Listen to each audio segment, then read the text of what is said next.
The Wits University poll has closed. Officials have held a vote asking students and staff whether classes should resume on Monday. The poll opened at 7 a.m. this morning. It was conducted via a website and an SMS messaging system. Wits says the ballots were cast anonymously, and it's also asked an auditing firm to verify the results. The university issued a statement earlier this week saying it received several requests to resume classes. All right, let's talk to Fasiya Hassan, who speaks for the Wits Student Representative Council about the poll. Good evening, Fasiya. Thanks for joining us. We'll get to the substance in a second, but just in terms of process. The poll's now closed. Have students been given an indication of what time these results will be out? Because we were told it would be today. We don't have a full indication of the time as yet, but just on the issue of process. When the university announced this referendum, we then went through the university statute and all the legal documents and found that in actual fact it was illegal and unconstitutional. This is what then led the student movement and the student leadership ultimately to take the university to court. At this point, only when we were in court, did the university say that in fact this is an opinion poll. So there was a what do the rules make provision for? Not for a referendum, but for an opinion poll? The rules actually don't even speak of a poll. The rules speak of something called university assembly, which is really what we would like, where you bring in all constituencies of the Wits community, students, workers, academic staff, management, etc. You come together and you discuss the issues. And ultimately that's what we want. I don't think we can reduce a movement or at least such a huge social justice issue to a yes or no question. You know, we need to be substantively engaging on what free education means, on the various crises that we've seen in higher education. So how do you interpret this poll then? And there's been a great deal of reaction, you know, many people calling this classist, deeply divisive. It will divide the student population even further. This is not a purely, as you say, yes or no question and so on. What do you think will be the results of a poll like this? So firstly, by the university's own legal counsel and the judge as well, they've determined that this opinion poll has no legal force, right? It's exactly that. It's an opinion poll. Unlike a referendum, it won't be able to actually affect decision making. And that's something we're going to hold the university accordingly.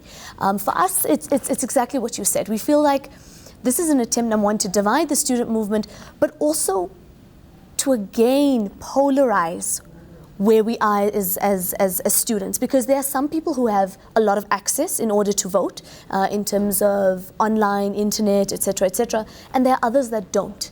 And it's really the people who don't have access. It's a student in the rural Eastern Cape whose livelihood is dependent on what we're doing now, but is unlikely to have as much a say because they don't have access to this sort of poll. How do you deal then, Fasiya, with what Professor Adam Habib has said, that this was really, his intention was to deal with an LA concerns of parents and students who are worried about losing this academic year. He wants to get a sense of where the student population stands. He wants to know if those who are leading this protest are a marginal few who are holding the fate of a majority of students in the campus to ransom. That's all it is to clarify, and based on what the results are, to make a decision about whether to go forward or not. What do you make of his assessment and his approach? So the concerns of parents and of students around the academic program is most certainly a legitimate one. And it's one that we want to discuss and we want to come to sort of amicable solutions about.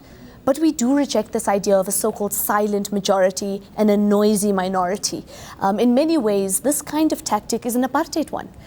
During apartheid, there were referendums that were called, you know, such as polls, not even just in South Africa, across the world, to try and really clamp down on dissenting views. And let me attack this thing of a minority, right? Not everyone necessarily finds themselves on the front line of a protest. But that does not mean they don't support us, right? Our numbers speak for themselves. We can look at the footage, right? But there are students who are on social media, on Twitter, on Facebook. There are students who are writing articles for us. There are students in the logistics team raising money and raising food for us. And ultimately, those aren't the voices that you necessarily see in the cameras. And it's that kind of thinking that we need to defeat, because we're not a minority. And what we're fighting for most certainly is something that's going to positively affect the entire student population across the country. So a couple of things come out of this. What happens? I mean, we don't know what the results are going to be. Either way, if I'm reading you correctly, the results are illegitimate. They will make no difference to the broader struggle movement. Do you want to clarify? I think you're quite right. Ours is to say, okay, this is an opinion poll, yes, but ultimately the issue of free education has, number one, not been discussed by the university, and number two, there's been no solution. There's been nothing concrete or long-term on the table. And so you're quite right, we will continue in whatever action the student movement deems fit. If the university says open on Monday, what happens then? What happens if students start to go back to class? We will have to have a mass meeting. We will have to go back to our students for a mandate, but it's unlikely that we will stop protest action. And that does not mean we will get violent. We're not going to become violent. We will remain peaceful. But we're not going to go back to class until our demands are at least addressed and spoken about, and ultimately we walk out with something. Maybe not, the word victory I think is coming to mind, but ultimately something that we can take back to our students. But the VC is saying that if classes go ahead, it will go ahead with a security protocol in place. And that's part of the problem, right? That the university has said, while this is a so-called opinion poll, they will use the full force of the police and of government to open up the doors. And essentially this for us is, number one, showing that he's not willing to engage, he's not willing to face dissenting views, and ultimately, like I've said, we will continue with protest action, whether or not Adam Habib agrees with it.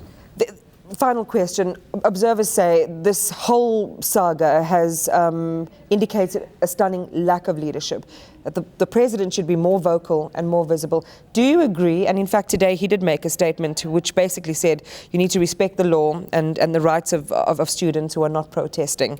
And basically in that vein, was that enough? Do you want to hear the president more? I think over the last 24 hours, we have had need for more than just a statement.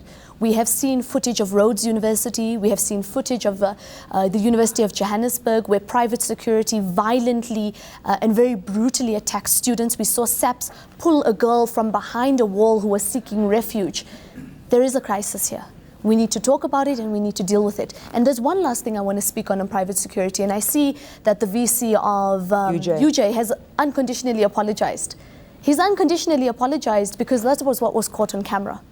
If I can show you the kind of footage we have as students of what private security is doing to us when the public eye is not there, you would be shocked. Well, let us ultimately, that's the kind of discussion that we need to have and put into the public eye, so that we're not just called hooligans, so that the country understands what's happening actually on the ground.